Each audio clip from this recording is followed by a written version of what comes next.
if I lay down and I play dead and I stay dead, maybe you'll get sick of being the monster out of my head, under my bed. Think you're something out of my nightmares, standing right there. Brian Laundrie's notebook finally revealed, and you won't believe what he says. Not only that, but several other pieces of information that is very interesting, including a letter wrote by Brian's mom to Brian after Gabby's death. So stay tuned. Hello, my name is Holly, and this is the Murder She Shed, the place we discuss the dead right from my she shed. Please hit that like and subscribe button and go check out all my true crime videos on my channel, Murder She Shed. Okay, this notebook that was released was found in the Florida swamp with Brian's body. He is confessing that he murdered her in order to relieve her pain. It is the weirdest confession I have ever heard, and this is what it says. Gabby, I wish I was right at your side. I wish I could be talking to you right now. I'd be going through every memory we made, getting even more excited for the future. But we lost our future. I can't live without you. I've lost every day we could have spent together, every holiday. I'll never get to play with illegible again. I'm going to say illegible when they don't understand what that word says. Never go hiking with TJ. I loved you more than anything. I can't bear to look at our photos, to recall great times, because it is why I cannot go on. When I close my eyes, I will think of laughing on the roof of the van, falling asleep to the sight of illegible at the Crystal Geyser. I will always love you. If you were reading Gab's journal, looking at photos from our life together, flipping through old cards, you wouldn't want to live a day without her, knowing that every day you'll wake up without her. You wouldn't want to wake up. I'm sorry to everyone this will affect. Gabby was the love of my life, but I know adored by many. I'm so sorry to her family because I love them. I'd considered her younger siblings my best of friends. I am sorry to my family. This is a shock to them as well. Terrible grief. They loved as much, if not more than me. A new daughter to my mother, an aunt to my nephews. Please do not make this harder for them. This occurred as an unexpected tragedy.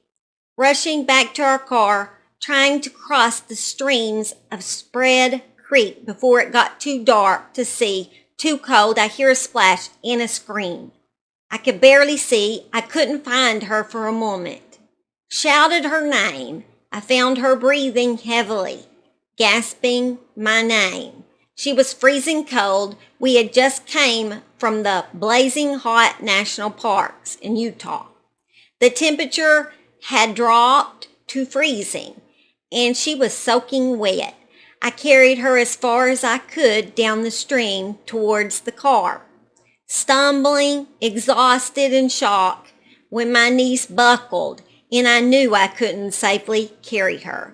I started a fire and spooned her as close to the heat. She was so thin, already been freezing too long. I couldn't at the time realize that I should have started a fire first, but I wanted her out of the cold, back to the car. From where I started the fire, I had no idea how far the car might be. Only knew it was across the creek. When I pulled Gabby out of the water, she couldn't tell me what hurt. She had a small bump on her forehead that eventually got larger. Her feet, her wrist hurt, but she was freezing, shaking violently. While carrying her, she continually made sounds of pain. Laying next to her, she said little, lapsing between violent shakes. Gasping in pain, begging for an end to her pain. She would fall asleep, and I would shake her awake, fearing she shouldn't close her eyes if she had a concussion. She would wake in pain, start the whole painful cycle again, while furious that I was the one waking her. She wouldn't let me try to cross the creek. She thought, like me, that this fire would go out in her sleep and she'd freeze. I don't know the extent of Gabby's injuries, only that she was in extreme pain. I ended her life. I thought it was merciful. That is what she wanted, but I see now all the mistakes I made. I panicked. I was in shock, but from the moment I decided to take her pain away, I knew I couldn't go on without her. I rushed home to spend any time I had left with my family. I wanted to drive north and let James or TJ kill me, but I wouldn't want to spend time in jail over my mistakes, even though I'm sure they would have liked to. I am ending my life not because of fear of punishment, but rather because I can't stand to live another day without her. I've lost our whole future together, every moment we could have cherished. I'm sorry for everyone's loss. Please do not make life harder for my family. They lost a son and a daughter, the most wonderful girl in the world. Gabby, I'm sorry. I have killed myself by this creek in the hopes that animals may tear me apart, that it may make some of her family happy. Please pick up all of my things. Gabby hated people who litter.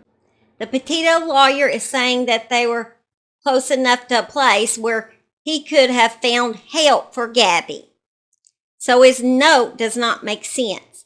Now the Petito's lawyer is saying that there is another confession from Brian that has not been released, and it is in the form of possibly a text, or at least he's stating it is on a device. The Petito's family lawyer said it does not match this confession found on the notebook, and they are wanting it released as well. The lawyer said it is similar but different. I'm wondering if it is not being released because the Laundrie's prefer the notebook confession. Very interesting. Also, I have a even more interesting confession from the Petito lawyer stating that he has seen a letter that Brian's mom wrote to Brian, possibly before he even came back to see his family after killing Gabby. The letter was not dated, so it could have been any time between when he killed Gabby up to Brian's suicide. The lawyer has seen the envelope from the letter, and it says on it, "Burn after reading this." Yes.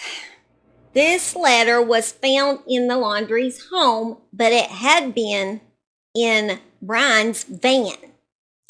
The Petito lawyer has also seen this letter, and it contained an offer of assistance from the Laundries to Brian.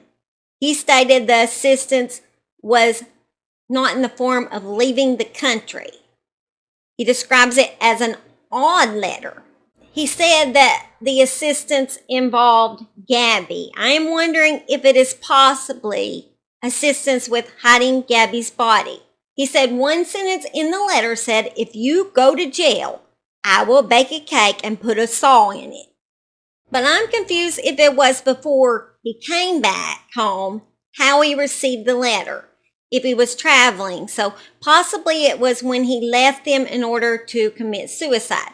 But his mom just thought he was going to go on the run. Maybe she offered to go hide Gabby's body better. The lawsuit that has been filed by the Petitos is alleging that the Laundries knew about Gabby's death on or about August 28th, before she was even reported missing. The Laundries have filed a motion for the lawsuit to be dismissed. The judge could reach a ruling in the next couple of weeks. The lawsuit does claim the Laundries were making plans to help Brian leave the country. They must have some piece of evidence of these plans, but according to the lawyer, plans to leave the country was not included in Brian's mom's letter. At the hearing, the Laundrie's lawyer said, "My argument is that even if Brian Laundrie conveys information to his parents that they don't have a requirement then to speak with regard to that information. They don't have to share it. And Petito's family attorney said that the case wasn't only about the Laundrie's silence, but also about what they did with the information they had. He said they didn't just remain silent. Brian Laundrie came home in Gabby Petito's van by himself to his family's home.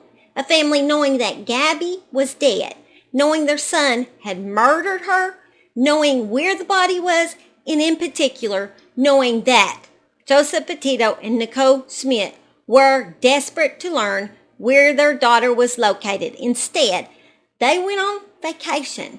The Petito's lawyer is even claiming they knew the location of Gabby's body. Just wondering, through all this, will there be possibly charges in the future for the Laundries? It will be interesting to find out what other pieces of evidence come out in this case. But hey, in order to hear my updates on this and to watch the other true crime videos on my channel, you need to subscribe to my channel, The Murder She Shed. Well guys, this was just a quick little update. Hope y'all have a great weekend. Love y'all. Bye. Everything is like a test. I better not text or I'll come off desperate. But if I lay down and I play dead and I stay dead, baby, you'll get